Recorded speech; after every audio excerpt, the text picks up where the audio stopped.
प्यारे मित्रों नमस्कार, मैं हूं अनु त्रिपाठी।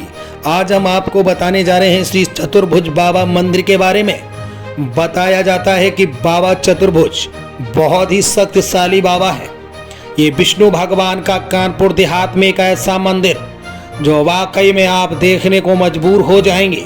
आपको बताना चाहते हैं कि ऐसे मंदिर के बारे में हम वर्णन करने जा रहे हैं।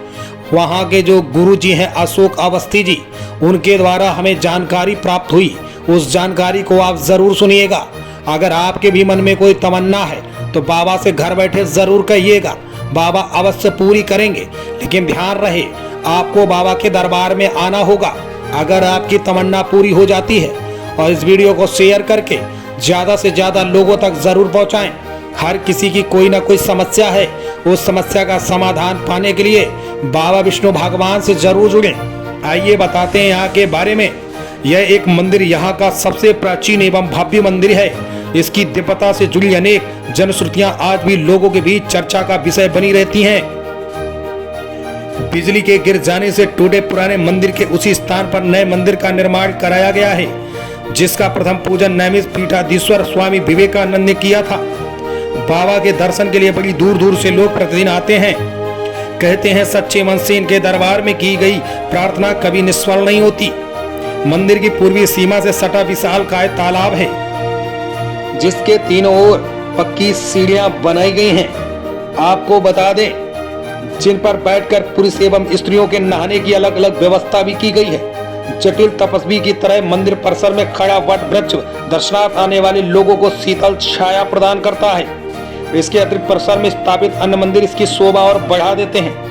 दिवाली की जो भैया दूज को तालाब के घाटों पर जगमगाते दीप और उनका स्वच्छ नीले जल में पड़ता प्रतिबिंब तारों में भरे आकाश का आभास करा देता है। 15 दिनों तक चलने वाले मेले में आयोजित विविध धार्मिक एवं सांस्कृतिक कार्यक्रम इसके महत्व की ओर और ज्यादा बढ़ा देते हैं। बड़ा तालाब गांव की सीमा पर उत्तर दिशा में एक पक्का तालाब है। मैंने आज तक कहीं भी इतना विशाल एवं इतनी भव्यता वाला तालाब नहीं देखा। पुराने समय से यह तालाब बहुत ही विख्यात है। जानकार लोग इसे देखने के लिए बड़ी दूर दूर से आते हैं। निर्माण से लेकर आज तक की अवधि में इसे कभी सूखा नहीं देखा गया। चारों तरफ बनी सीढ़ियों पर जल का स्तर समान रहता है। आश्चर्य है कि इस युग में किसी समतल बनाने वाले यंत्र के अभाव से इस कार्य को कैसे किया गया होगा। तालाब में पानी आने के लिए इसे एक नाली के द्वारा नहर से जोड़ा गया है। तालाब की दक्षिणी भुजा पर भगवान शिव का मंदिर है और यहाँ पर लोग स्नान ध्यान करने आते हैं। मेरे प्यारे मित्रों, हम आपको बताना चाहते हैं कि यहाँ पर सबसे गंभीर समस्या है कि 8 बीघा में ये फैला हुआ तालाब, लेकिन कुछ अराजक तत्वों द्वारा इसे कब्जा कर लिया गया है। मैं अपील करना चाहता हूँ भारतीय जनता पार्टी की सरकार है कि हमारी सनातन संस्कृति के साथ खिलवाड़ ना किया जाए। इस पर सख्त से सख्त एक्शन लेकर उन पर कठोरतम कार्रवाई की मांग की जाए। आइए बात करते हैं गुरुजी अशोक अवस्थी के साथ। बने रहिए हमारे साथ। ज्यादा से ज्यादा संख्या में वीडियो को शेयर अवश्य कर दें। जय बाबा की। प्रोग्राम होता है और दीपोत्सव होता है, तो मैं ये जानना चाहता हूँ, हमारे लोग जानना चाहते हैं कि ये जो दीपोत्सव है ये क्या है और इस मंदिर की खासियत क्या है, बताने का कष्ट करते हैं। असल में ये जो दीपोत्सव कार्यक्रम है, आप देखेंगे बहुत ज़्यादा जानकारी तो नहीं है, लेकिन उत्तर प्रदेश में शायद यही एक जगह है जहाँ पर दीपोत्सव कार्यक्रम होता है। और मुझे लगता है कि वर्तमान में अयोध्या है और दूसरे नंबर पर अगर है कि ये मंगलपुर है। आप देखेंगे तो शायद उत्तर प्रदेश में इस दिन इस तरह का कोई कार्यक्रम नहीं, उत्तर प्रदेश में कार्यक्रम भी नहीं होता है। दूसरी चीज़ है, मुझे ऐसा लगता है कि उत्तर प्रदेश में ये इकलौता मंदिर मैं देख रहा हूँ विष्णु भगवान का। नहीं, ये तो मुझे नहीं पता है, लेकिन मेरी नज़र में तो मैं पहली बार विष्णु भगवान के तीर्थ स्थल पर आया हूँ, तो मुझे लग रहा है, क्योंकि मैंने उत्तर प्रदेश में भी फिलहाल कहीं नहीं देखा है ना सुना है, और अगर होगा भी तो शायद बहुत अच्छी बात है, लेकिन मैं पहली बार देख रहा हूँ, वही मैं आपसे जानना चाह रहा हूँ। और ये मंदिर बहुत पुराना है। इसकी खासियत क्या, विशेषता क्या? देखिए, विशेषता तो यही है। मंदिर की क्या विशेषता होती है? मंदिर की विशेषता केवल ये है कि अगर आप भावनाएं अच्छी लेके आते हैं, अपनी आस्था लेके आते हैं, तो ये लोगों को अटूट विश्वास है कि कोई भी ऐसा आदमी नहीं है अगर आस्था लेके आता है तो उसकी मनोकामना पूरी न हो। और इस बात को सब लोग जानते हैं। दूसरी विशेषता ये तो जो मैंने आप देखेंगे भी जाके देखते हैं, तो विष्णु भगवान की जो मूर्ति है, शायद ही आपको इतनी सुंदर मूर्ति आप उसमें खो जाएंगे। इतनी सुंदर मूर्ति शाही जी की आपने। और यही बातें हैं, और वो स्थापना के विषय में तमाम बातें हैं, बहुत पुरानी। थोड़ा शॉर्टकट में बताने का कष्ट करे ताकि लोगों को जानकारी प्राप्त हो सके कि स्थापना कब हुई थी। और जैसा कि भाई साहब अभी बता रहे थे कि कोई मूर्ति थी, कोई उठा के ले जा रहा था, और वो मूर्ति, उसी के बारे में जानना चाहिए। ऐसा था कि ये बहुत पुरानी बात है, मेरे लोगों की बात है, काफ़ी पुरानी बात है कि ये मूर्ति ले जा रहे थे, वो बाईकास्ट बंजारे लोग थे। अच्छा, तो वो स्थापना के लिए मूर्ति ले जा रहे थे। वो मूर्ति ये नहीं है, बताएंगे आपको, वो मूर्ति दूसरी थी, उसको ले जा रहे थे। तो वो यहाँ पर उन्होंने विश्राम किया, थक गए तो सोचा आज नाइट को विश्राम किया। अगले दिन उनको जाना था, लेकिन फिर वो उन्होंने बहुत कोशिश की, वो यही जगह है, यही रास्ता थी, यही जगह है। फिर वो उस मूर्ति को उठा ही नहीं पाए। तब निर्णय ये हुआ कि चलो लगता है कि वो यहीं पे स्थापित होना चाहते हैं, तो भक्तों को वहीं कर दिया गया और उस स्थान पर धीरे धीरे करके। लेकिन वर्तमान में दक्षिण दिशा में स्थित है वो, वही है। हाँ, जो दक्षिण दिशा में वर्तमान में वो दक्षिण दिशा में जो स्थित है मूर्ति, वो ही। लेकिन दीपोत्सव के बारे में मैंने ये सुना था कि लोग अक्सर ये कहते हैं कि अगर आपके मन में छल कपट नहीं है तो बताते हैं कि आपका दीपक तैर जाता है, अगर छल कपट है तो डूब जाता है। ऐसा भी कुछ है? नहीं, ऐसा कुछ नहीं। अब देखिए, ये तो इसके विषय में अपनी भावनाएं हैं, इस विषय में कुछ नहीं कहा जा सकता है। अगर उसका बैलेंस बिगड़ा तो मैं तो उस माइंड का आदमी हूँ, तो डूब जाएगा। लेकिन ये जरूर है, जब आस्था के साथ कोई इसमें आदमी अपना दीप तैराता है, तो अभी तक की मान्यता यही है कि उसके मनोरथ पूरे होंगे। अब जैसे यहाँ मैं भीड़ देख रहा हूँ, मुझे तो ऐसा लग रहा है कि मैं 1000 तो कह नहीं सकता, क्योंकि मैं वहाँ से लेकर के यहाँ तक सर ही सर मुझे दिखाई दे रहा है। तो अगर गिनती की जाए हो सकता है लाखों की तादाद में हो सकता है ना। वही मैं कह रहा हूँ, लोगों ने यहाँ बताया कि भीड़ बहुत ज़्यादा यहाँ पर होती है, लेकिन आज बहुत से लोग इसलिए नहीं है क्योंकि कुछ लोग कल भी इस त्योहार। बिल्कुल, ये 2 दिन का त्यौहार हो गया है, इसलिए भीड़ कम है, नहीं तो बहुत मुश्किल हो जाती है। जो मंदिर का परिसर है वो बहुत विशाल तो नहीं है, तो लोग आते हैं और जाते हैं। अगर ये ठहर जाए तो भीड़ दिखेगी। तो जाहिर सी बात है कि अगर इतनी भीड़ एकत्रित हो रही है तो कुछ तो विष्णु भगवान में क्वालिटी है, कुछ तो भगवान में लोगों की आस्था है, कुछ तो ऐसा विश्वास है। मैं अभी देख भी रहा था कि इस तीर्थ स्थल पर अभी हमारी कुछ मुस्लिम महिलाएं दिख रही थी, तो ये भी बहुत अनोखा दृश्य मैंने देखा, तो बड़ा अच्छा लगा, गर्व हुआ मुझे कि शायद हम उत्तर प्रदेश की एक ऐसी धरती मंगलपुर क्षेत्र में खड़े हुए हैं और यहाँ पर हम देख रहे हैं कि मंदिर स्थल पर जो मुस्लिम महिलाएं वो आकर के अपना जो भी भाव से श्रद्धा से आए, तो उनके बारे में आप क्या कहना चाहते हैं?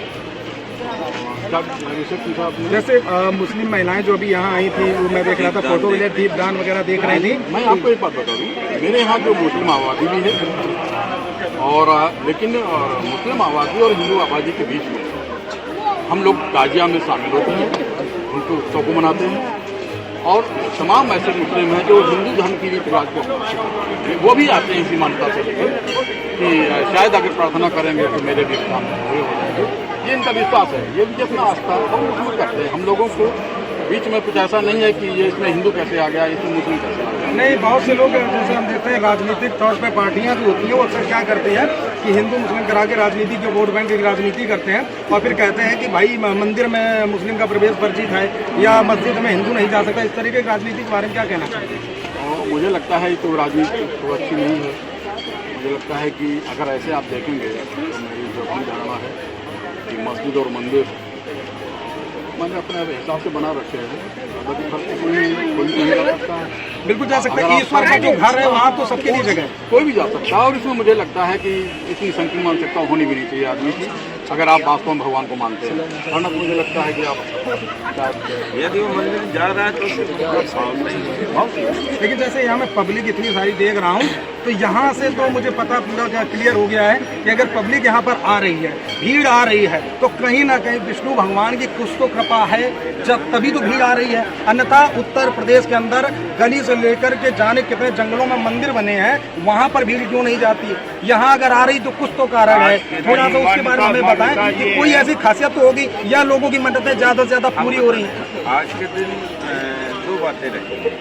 आज के दिन एक तो अपना कोई मनोरथ लेके आता है तो वो अपना एक ईंट रख जाता है, ईंट रख के यहाँ से चला जाता है। फिर जब उसका मनोरथ पूरा होता है तो फिर वो अपनी डाली पूरी चढ़ाता है, आके विष्णु भगवान जी को समर्पित करता है और दीप दान करता है। तो यहाँ पर आकर बहुत लोगों के काम बनते हैं, तो इस वजह से और भी जगह आस्था बढ़ती है। नहीं, आस्था जैसे आप लोग यहाँ रह रहे हैं तो आपने अक्सर देखा होगा कि अगर 100 लोग यहाँ पर अपनी मनोकामना को मांगते हैं तो जाहिर सी बात है कि अगर 99% लोगों को रिजल्ट मिल रहा है तभी ये पब्लिक आ रही है। अगर 100 में से 50% भी लोगों को मिल रहा होता तो शायद इतनी पब्लिक नहीं आती, लेकिन यहाँ लोगों को मिल रहा है फायदा। 99% नहीं, आप ये कहिए कि 100% रिजल्ट मिलता है। इस दरवाजे पे जो प्रतिदिन आता है, मैं इस दरवाजे पे प्रतिदिन आता हूँ। मंदिर को किस नाम से पुकारते हैं? चतुर्भुज बाबा। चतुर्भुज बाबा। चतुर्भुज मतलब मैं थोड़ा समझा नहीं, चतुर्भुज क्या? चतुर्भुज चार भुजाएं। चार भुजाएं होती हैं, तो वो कृष्ण भगवान को ही जाती है ये बात। तो कृष्ण भगवान की मूर्ति है, पुरातन मूर्ति भी है, और जो उसके बाद नैमिषारण्य में जो हमारे यहीं के निवासी थे स्वामी जी महाराज ने वो नई मूर्ति की स्थापना कराई। अभी ये आपकी मैं हाथ में किताब देख रहा हूँ, इस किताब का क्या है, ये क्या है, मतलब थोड़ा हमें बताने का। देखिए, इस किताब में कुछ नहीं है। कोरोना के समय में टाइम पास करने के लिए ऐसे करेंगे, बाद बाकी कोई ऐसा मैटर इसमें नहीं है। और टाइम कैसे कटे तो सोचा कि कुछ गांव के लिए जो यहाँ के साहित्यकार हुए हैं और लोग हुए हैं वहाँ, उनके विषय में। अगर मैं कहूँ तो ये किताब आपके द्वारा ये रचित की गई, लिखी गई है ना, और इसका आपने टाइटल दिया जिंदगी कभी धूप कभी छाव। आपका नाम भी पढ़ा है, मैं यहाँ देख पा रहा हूँ। मित्रों, आप ये देखेंगे, ये जो हमारे साथ गुरु जी हैं, उन्होंने इस किताब को अपने हाथों द्वारा इसे लिखा है, रचित किया है। और ये मंगलपुर जो क्षेत्र है हमारा कानपुर देहात का, वहाँ का इतिहास के बारे में बताया गया है। और इसका इन्होंने जो टाइटल दिया है जिंदगी कभी धूप कभी छाँव, इसका बहुत बड़ा अर्थ निकलता है। अगर आप समझदार होंगे तो समझ रहे होंगे। और ये किताब जैसा कि गुरुजी बता रहे हैं कि कोरोना काल में टाइम नहीं कट रहा था, अब तो ये एक देखिए कोरोना का तो एक बहाना है, लेकिन इनका एक भाव था, श्रद्धा था कि जैसे अन्य लोगों ने कार्य किया है, वो भी चाहते हैं कि इस क्षेत्र में यहाँ के बारे में हम कुछ ऐसा दर्शा के जाएं जो हमेशा के लिए लोग उन्हें याद करते रहें और इस किताब को पढ़ते रहें। इस किताब के बारे में थोड़ा गुरुजी और कुछ बताइए कि इसमें क्या क्या आपने दिया है। देखिए, इसमें जो है यहाँ से तो मैंने ये मंगलपुर में बहुत साहित्यकार हुए हैं जी, तो ये तो परिचय यहाँ से शुरू करते हैं। तो उन साहित्यकारों का मैंने पूरा डिटेल दिया। आपको याद होगा भगवती के साथ बात उपन्यास जी, वो यहीं के थे। मंगल 56 उपन्यास लिखे हैं जी। अभी की बात कही थे, और कांटे बिहारी चतुर्वेदी थे, फतेश्वर दयाल अग्रवर्ती थे, शिवदयाल सक्सेना थे, रविन्द्रनाथ श्रीवास्तव जी, बड़े साहित्यकार हुए हैं। ये सब किस पूरे कानपुर देहात में एक गांव में कितने साहित्यकार आपको पूरे, मुझे लगता है कि शहर में भी नहीं। तो मुझे लगा कि अभी 50 साल 60 साल भी नहीं हुए हैं, लोग इनको भूल गए हैं। तो जो ये पर्त विस्मरण की है, इसको हटाया जाए, बस उनके विषय में कुछ। मुझे लगता है कि आपने उन्हीं लोगों को ज़्यादा फॉलो किया। आपने देखा कि अब उन लोगों को लोग पीछे छोड़ते जा रहे हैं। क्यों ना हम कुछ ऐसा करें कि जो हमारे, अगर मैं देश की बात नहीं कर रहा हूँ, लेकिन उत्तर प्रदेश और मंगलपुर क्षेत्र में ये किताब चले और लोग इसे पढ़ें। और मुझे उम्मीद भी है कि इस किताब में कुछ ऐसी बातें आपने दर्शाई होंगी जो कहीं ना कहीं लोगों पर अच्छा प्रभाव डाल सके। बिल्कुल, मैंने तो इस से लिखी है। मंदिर के बारे में भी लिखा है? अच्छा, इस मंदिर के बारे में भी? मंदिर के बारे में भी लिखा है, लेकिन सबको उत्साह है, बताया ना कि उतना न पता तो उत्साह लिखा है। और मंदिर बारे में आप ऐसे जवानी बता दें। लेकिन अगर मान लो हमारे किसी दर्शक ने मुझे कमेंट कर दिया कि भैया मुझे ये किताब चाहिए, तो आप कैसे भी किताब उनको प्रोवाइड कराएं? अरे मैं आपको 10 पीस यूँ ही दे दूँगा, आप उनको दे दीजिए। देखिए, हमारे साथ गुरु जी है, क्या कह रहे हैं, यही एक दिल होता है कि भाई देखिए, इन्होंने भी पैसा लगा के ही बनाया होगा, कोई चीज़ फ्री तो नहीं बनती है, लेकिन उन्होंने तुरंत कहा कि मैं आपको ऐसे ही 10 पीस दे देता हूँ, आप लोगों अगर मांगते हैं तो दे सकते हैं। लेकिन ऐसा हम नहीं कर सकते, क्योंकि मेरा मानना है कि हम किसी पवित्र तीर्थ स्थल पर जाते हैं या किसी भी की इस किताब पुस्तक पर हमें जो मेहनत होती है, मेरा मतलब बस इतना ही है कि व्यक्ति इस किताब पर कुछ कमाता नहीं है, लेकिन मुझे फिर भी सोचना चाहिए। उन तमाम लोगों से भी कहना चाहूँगा कि गुरु जी को पहचान लीजिए। अभी मैं नंबर भी इनका उस पर डाल देता हूँ, तो कभी भी आप यहाँ आइए, दर्शन करने गुरु जी से जरूर मिलिए और इस किताब को जरूर ले जाइए। आप सभी से अपील रहेगी, क्योंकि इसका जो टाइटल है ये बहुत सुंदर है, और इस टाइटल को ही हम देखकर बता रहे हैं कि किताब मैंने नहीं पढ़ी है, पर इस टाइटल से मुझे पता लग रहा है कि इसमें कहीं ना कहीं हमारी और आपकी जो स्थितियाँ हैं और कहीं ना कहीं तीर्थ स्थल के बारे में ही दर्शाया। हम वाकई में बड़ा भाव और श्रद्धा रखते हैं, और खासकर आयुर्वेद में भी अगर हम लोग भाव रखते हैं तो हम आज भी स्वस्थ हो सकते हैं। लेकिन दुर्भाग्य इस बात का है कि जब से भारत में अंग्रेज आए, अंग्रेज भारत से चले गए लेकिन अपनी औलादों को छोड़ गए। ये दुर्भाग्य है कि आज भी लोग अंग्रेजी ज़माने में जीना चाहते हैं, लेकिन ऐसा नहीं होना चाहिए। हम आगे का एक मंदिर और दिखा रहे हैं। यहाँ पर पंडित जी ने हमें बताया कि 300 साल पुराना मंदिर है। इस मंदिर के बारे में भी हम जानेंगे। थोड़ा सा आगे आकर के हमें यहाँ के बारे में बताएं। यहाँ की जो मंदिर की विशेषता है वो मंदिर हम आपको दिखाने जा रहे हैं। 300 साल पुराना मंदिर बताया जाता है। ये बाबा भोलेनाथ का मंदिर है, महादेव का मंदिर है। मैं चाहूँगा कि जूम करके दिखाया जाए। ये भोले बाबा का मंदिर हो और इसकी दीवारों को आप देखेंगे तो ये वाकई में पुरानी दीवारें हैं। ये पुरानी वो दीवारें हैं जो शायद पहले दाल और शायद गुड़ से कुछ बनाया जाता था, कुछ ऐसा ही लग रहा है। तो वही ये सारी दीवारें हैं, आप देख पा रहे हैं। देखो अभी हम अंदर भी चलेंगे, अंदर का दृश्य दिखाएंगे। हम लोग अक्सर क्या करते हैं कि लखनऊ जैसे शहर में भूल भुलैया और जाने कितनी जगह पर अक्सर जाते हैं, वहाँ की चीज़ों को देखते हैं, लेकिन हमारे ये जो तीर्थ स्थल है वहाँ पे जो खासियत है वो हम कभी नहीं देखते। अंदर आएंगे तो यहाँ पर देखेंगे कि बाबा भोलेनाथ की मूर्ति है। सबसे पहले तो स्पर्श करेंगे और ये देखिए पूरा मंदिर आप नचा हुआ पूरा दिखाइए। बाकायदा इसको देखिए नक्काशी करके किनारे किनारे पूरा डिजाइन किया गया है। शायद मुझे लग रहा है कि आज के कारीगर तो इस ढांचे को ऐसे बना भी नहीं सकते। मुझे तो नहीं लग रहा कि बड़ा पाएंगे। 300 वर्ष पुराना ये कलर, अगर आप देखेंगे जो कलर देख रहे हैं ना, तो ये कलर 300 साल पुराना है जो अभी तक भी यहाँ पर मौजूद है। बाबा भोलेनाथ का मंदिर है। इस मंदिर की स्थापना किसने की थी पंडित जी? और ये क्या है मंदिर, मतलब मैं थोड़ा सा जानना चाहता हूँ। ये वही बाबा थे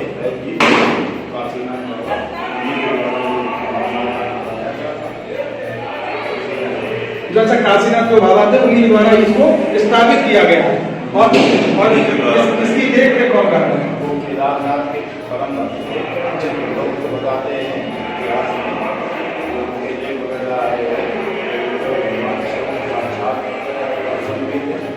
और उनके पास वही ऐसे दर्द थे मरे हुए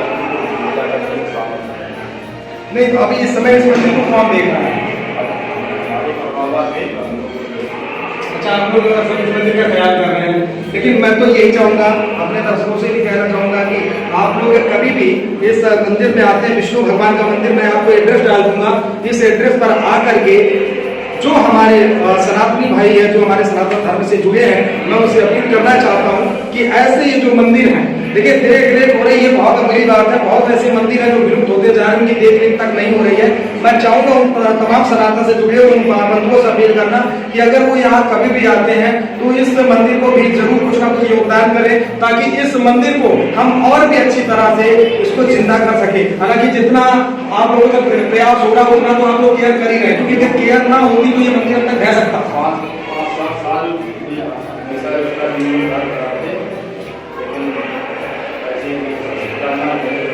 बिल्कुल, देखिए जब बाबा देंगे तभी बाबा के लिए किया जा सकता है। और मैं उम्मीद भी करता हूँ कि जो हमारे दर्शक हैं, अगर आप लोग मंगल खासकर कानपुर देहात से अगर हैं तो आप लोग इस मंदिर में आकर के जो आपसे संभवतः योगदान हो सके वो योगदान इस मंदिर को जरूर आकर करिए। ये तालाब के पास यानी विष्णु भगवान के ठीक सामने मंदिर है।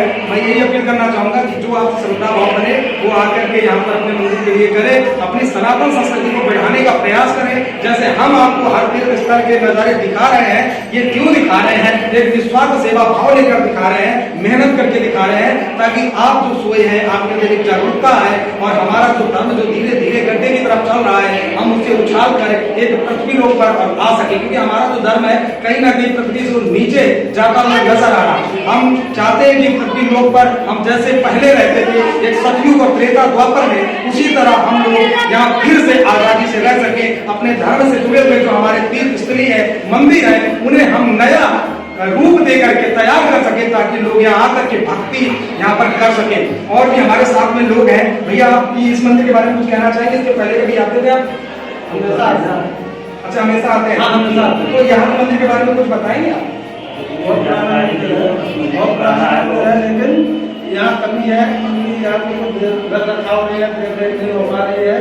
तो हम चाहते हैं कि जो आसपास की जनता है जो भी देखें तो कुछ दान करें, जिससे इसका और जो कारोबार बिल्कुल, जैसा कि बंधु कह रहे हैं बिल्कुल सत्य कहा इन्होंने। अच्छा, आप भी ये अच्छी तरह जानते होंगे कि दिनों दिन हमारी जो सनातन संस्कृति है और वो पीछे जा रही है और जो अन्य धर्म है, अगर वो आगे जाए, हालांकि मैं किसी धर्म का विरोध नहीं करता, लेकिन मेरा मतलब है कि जैसे ये पारसी होते हैं, ये जो पादरी वगैरह होते हैं, ये हमेशा अपने धर्म को बढ़ाने की सोचते हैं। और हमारा एक सनातन धर्म ही ऐसा है कि हम सब सोए हुए हैं, हम कभी ये नहीं चाहते हैं। बिल्कुल, अगर आप कभी किसी से ये कह देंगे कि भाई आप चलिए पूजा कर लीजिए चल के, तो लोग कहेंगे यार तुम ही पूजा करो जाके, लेकिन अभी कहीं ऑर्केस्ट्रा होता होगा तो लोग तुरंत जाएंगे वहाँ 101 500 रुपए दे आएंगे, वहाँ पर लेकिन अगर कह दो कि इस मंदिर पे आकर के अगर 10 रुपए भी नहीं देने तैयार हो, तो ये तो दुर्भाग्य है। उन लोगों को क्या कहना चाहिए?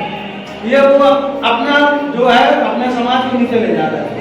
बिल्कुल ले जा रहे हैं। अगर मैं तो आप लोगों से यही अपील करूंगा कि आप लोग यहाँ रहते हैं, जो भी हमारे यहाँ के युवा वर्ग है, ज्यादातर उन्हें जितना हो सके अपनी संस्कृति के बारे में बताएं और अपने मंदिर और तीर्थ स्थलों के बारे में बताएं, ताकि उनको जो ज्ञान है उनको हो सके और इस भक्ति में से जुड़ सके। क्योंकि जब हम भक्ति से जुड़ेंगे तभी हमारे धर्म को शक्ति मिलेगी, और जब शक्ति मिलेगी तो हम इस पूरे भारत के अंदर अपना जो हमारा धर्म है जो 1 नंबर पे चल रहा है अभी भी, लेकिन अगर कुछ दिन नहीं ध्यान दिया तो ये नीचे चला जाएगा। बिल्कुल होना पड़ेगा। और हम किसी भी तरीके से किसी धर्म या संप्रदाय को नहीं बदनाम करना चाहते हैं, क्योंकि मेरे लिए हर एक ईश्वर, मेरे लिए ईश्वर है, भगवान है। मैं चाहता हूँ कि उन तमाम लोगों से, चाहे वो किसी भी धर्म के हों, चाहे वो किसी भी समुदाय के हों, अगर उनकी श्रद्धा जो भाव है अगर मंदिरों में बसती है तो उनका स्वागत रहेगा। जो राजनेता अक्सर राजनीति के चक्कर में मंदिर और मस्जिद की राजनीति करते हैं, उनसे सावधान होने की आवश्यकता है। आप सभी मिलजुल कर रहें, यही मैं कामना करता हूँ। ये तालाब 8 बीघा मौके पे तो है नहीं, मौके पे नहीं है, शिकार होके धीरे धीरे आसपास से कवर होता चला जाएगा। नहीं तो ये सरकार भूमि में उन्होंने ले लिया है क्या? प्राइवेट लोगों ने, प्राइवेट जो लोग हैं उन्होंने, उनके खिलाफ आप लोग कंप्लेन नहीं डाली कि भाई नहीं, अभी हम लोगों ने डाला है। अभी उसमें शायद सुंदरीकरण होने का प्रयास जारी है। एक तो अभी जो वर्तमान में विधायिका जी हैं उन्होंने अपना लेटर डाला है सुंदरीकरण के लिए। विधायक कौन है यहाँ की? पूनम सरकार। अच्छा, पूनम सरकार वो रसूलाबाद जी विधानसभा अपनी रसूल ही बात है। अच्छा, नहीं तो उनसे आपने कहा नहीं? हाँ, उनसे कहा, तभी इसका प्रस्ताव गया है सुंदरीकरण का। तो फिर देखो इसका डब्बा नाप के शायद सुंदरीकरण के लिए कार्यक्रम चालू हो सकता है। अब बताइए, 8 बीघा ये जमीन थी और इस 8 बीघा की जमीन को जो अवैध रूप से लोगों ने कब्जा कर डाला है, और ये लोग जब कोई कार्रवाई करते हैं, कुछ भी करते होंगे, तो जाहिर सी बात है कि सुनाई नहीं हो रही होगी। क्योंकि ये भारत का दुर्भाग्य है कि यहाँ पर आम जनता, चाहे वो थाना हो चाहे अदालत हो, कहीं पर जाती है तो उसको दौड़ने के अलावा कुछ हासिल नहीं होता है। लेकिन ये जो वीडियो है, मैं पूनम संगवार जी से अपील करना चाहता हूँ कि आपके ग्रुप तक हम पहुँचा रहे हैं, तो आप इस वीडियो को देख करके इस मंदिर के बारे में भी सोचने का थोड़ा सा प्रयास करें। क्योंकि जो ये 8 बीघा जमीन है, उस जमीन का जो भगवान का हिस्सा है, कम से कम वो छुड़वाने का कष्ट करें। क्योंकि भारतीय जनता पार्टी अपने आप को एक सनातनी पार्टी कहती है, तो मैं चाहता हूं कि हमारी जो सनातन की जो जमीन है, जो हमारे भगवान की जमीन है, उस जमीन को पुनः वापस दिलाया जाए। जो अराजक तत्व है उनके ऊपर कठोरतम कार्रवाई की जाए। आप सभी को हमने जो ये नज़ारा दिखाया, बीच में भी हमने आपको बहुत सारी चीज़ें हम आपको दिखा रहे हैं, आपने देखा। मुझे उम्मीद है कि आपको पसंद आया होगा। ज़्यादा से ज़्यादा संख्या में आप यहाँ आएँ और यहाँ दर्शन करें। जो आपसे संभवतः योगदान हो सकता है उस योगदान करें। मैं अब यहीं पर आप सभी से इजाज़त चाहता हूँ। जय श्री राम, जय जय सीताराम, जय श्री राम।